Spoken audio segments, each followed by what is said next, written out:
Welcome back to another edition of Health Hack. I am Melissa Deely, continuing to talk about type 2 diabetes because so many people are struggling with this in today's world.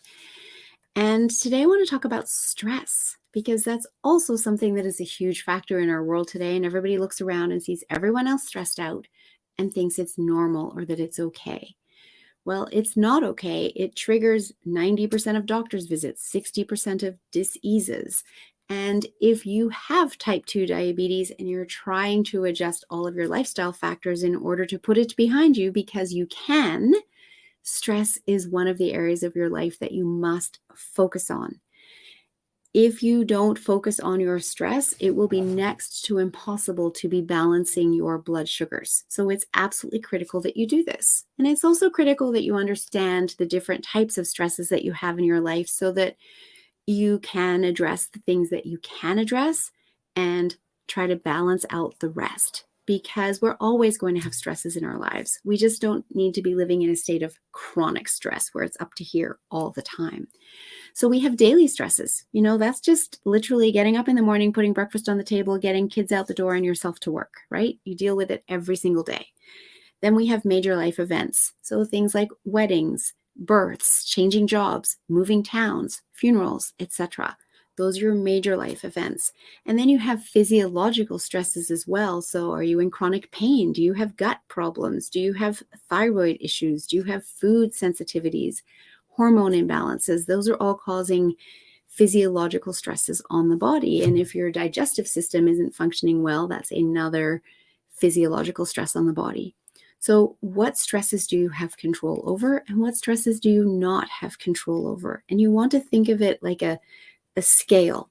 And for the stresses that you don't have control over, you're going to have them in your life. You can't change that. For instance, it could even be good stresses like the birth of a child or a wedding or moving to a new town. Those can be good things. There could be good opportunities in the new town. That's why you're moving, right? However, it's stressful, packing up the home, So you need to be balancing it out and think of it like a legal scale, where if your stresses are, weighing you down, then you want to be making sure that you're doing more of your techniques to balance out your stress to bring the scale back into balance, right? And so that could be breath work, that could be meditation, that could be just making sure you're getting to bed on time. It could be going for a walk outside.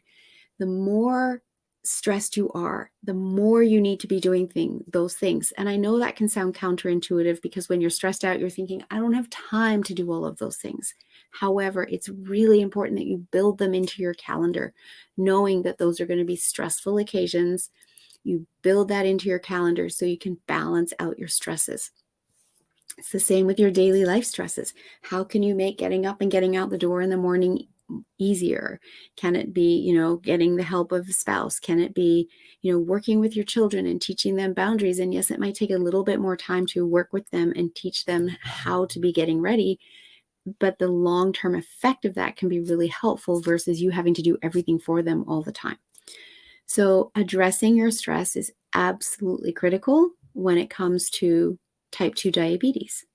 And very often people try to do this all on their own, and that can be really hard. And sometimes you don't see where the possibilities are because you're living in it and you have that tunnel vision.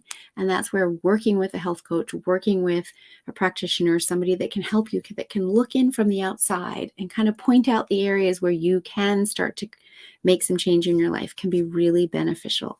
So don't try to do this all alone. We're not meant to heal in isolation.